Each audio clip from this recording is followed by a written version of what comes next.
moving objects.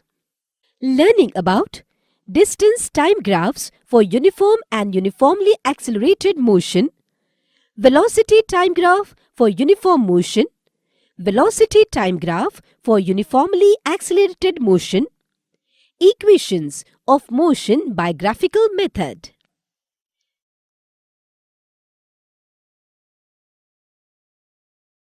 Distance time graphs for uniform and uniformly accelerated motion.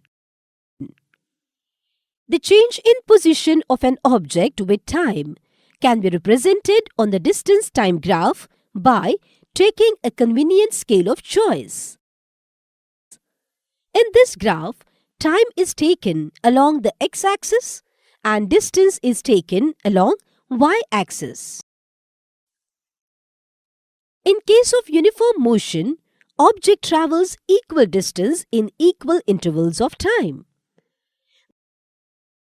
This direct proportionality between distance and time is represented through the nature of the graph. It is a straight line as shown in figure below. The straight line in the distance time graph shows that the distance is increasing with time. Slope of distance time graph gives velocity in case of uniform motion. Activity. If a body moves with a uniform velocity, what does the slope of distance time graph give? If a body moves with a uniform velocity, the slope of distance time graph gives the velocity of the body. Plot the distance time graph using the following data for a body moving in a straight line. What do you conclude about the motion of the body from the nature of the graph? The graph is a curve indicating the motion of the body is non-uniform, that is, accelerated motion. What difference do you notice in the distance time graphs for uniform motion and non-uniform motion? The distance time graph for uniform motion in a straight line is a straight line, while for non-uniform motion, it is a curve. Hey, see in the figure. What do you observe? The graph of uniform motion is a straight line. And for non-uniform motion? Yes, you are right. It is a curve. Velocity time graph for uniform motion. A train is moving with a uniform velocity of 50 km per hour for 5 hours continuously. The variation of velocity and time can be represented by velocity time graph for this uniform motion.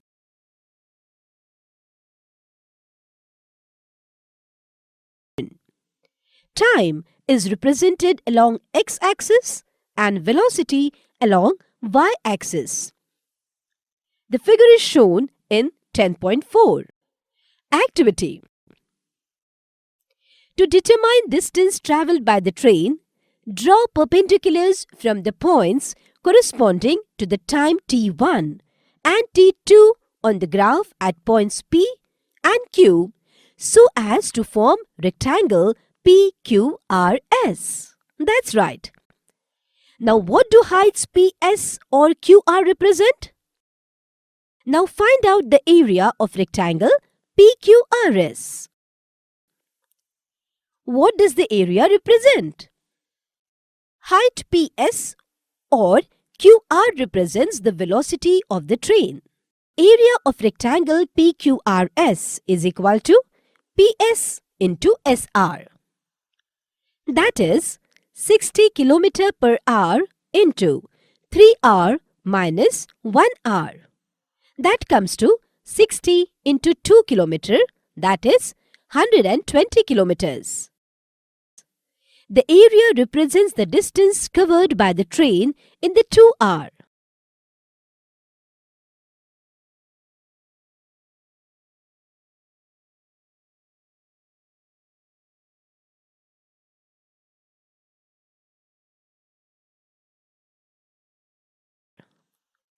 velocity time graph for uniformly accelerated motion. Changes in velocity of a car at regular intervals of time are given in the table below. Plot the valency time graph from the following data. The nature of graph shows that velocity changes by equal amounts in equal intervals of time.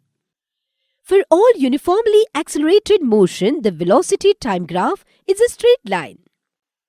For non-uniformly accelerated motion, velocity time graph can have any shape according to variation in velocity with respective to time.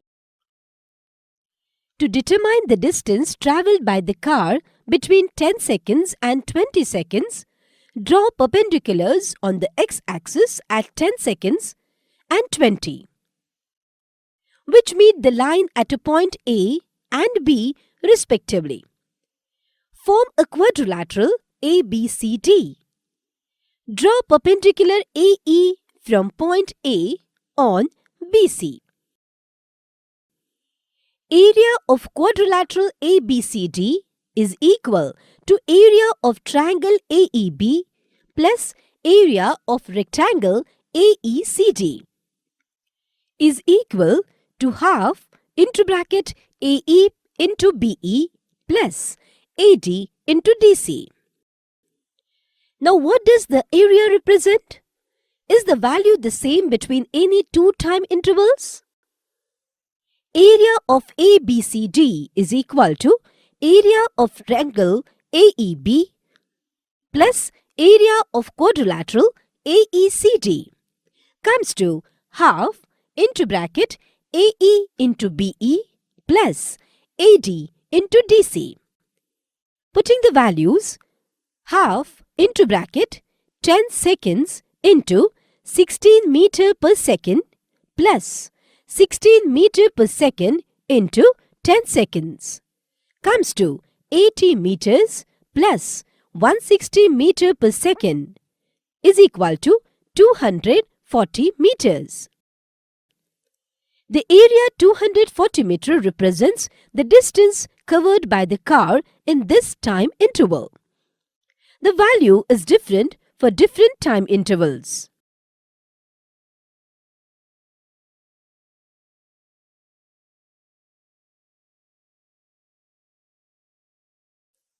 Equations of motion by graphical method.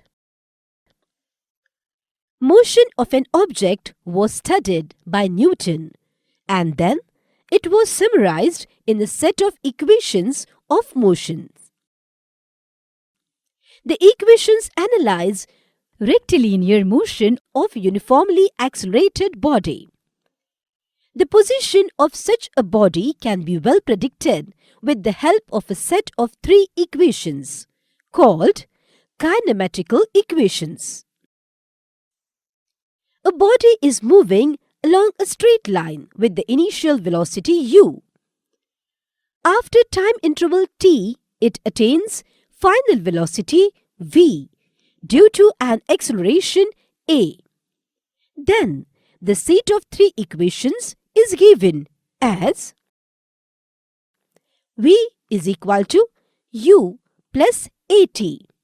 That is first equation. And this equation represents velocity-time relation. Second equation is s is equal to ut plus 1 by 2 at square. That is second equation. And it describes position-time relation.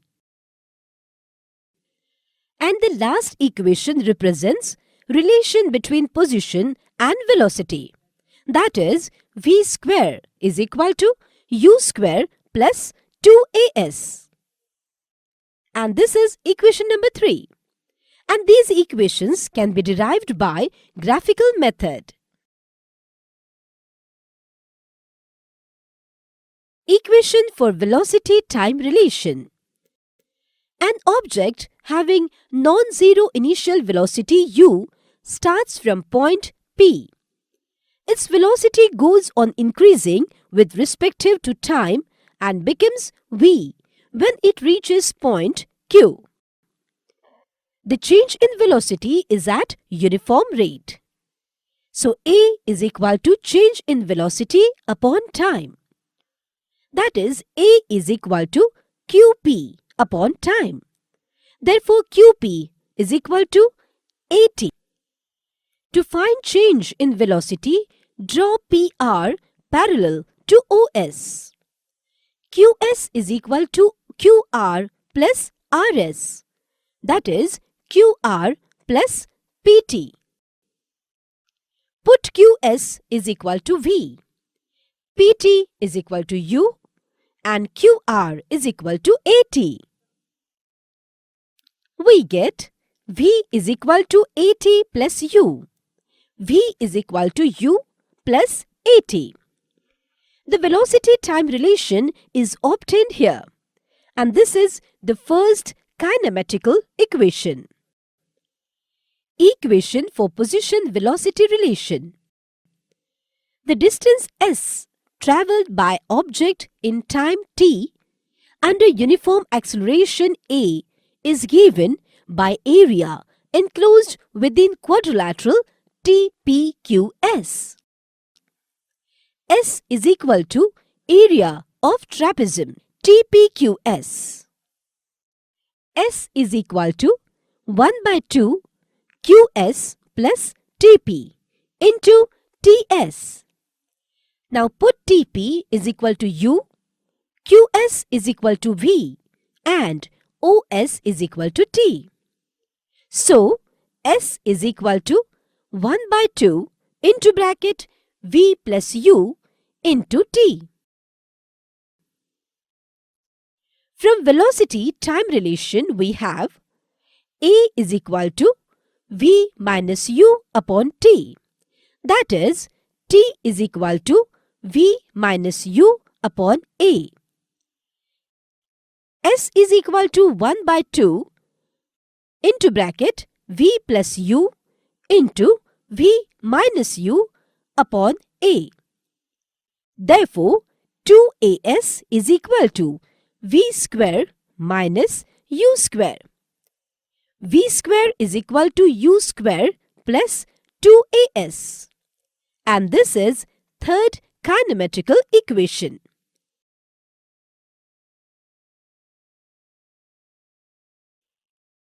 Summary. For all uniformly accelerated motion, the velocity-time graph is a straight line.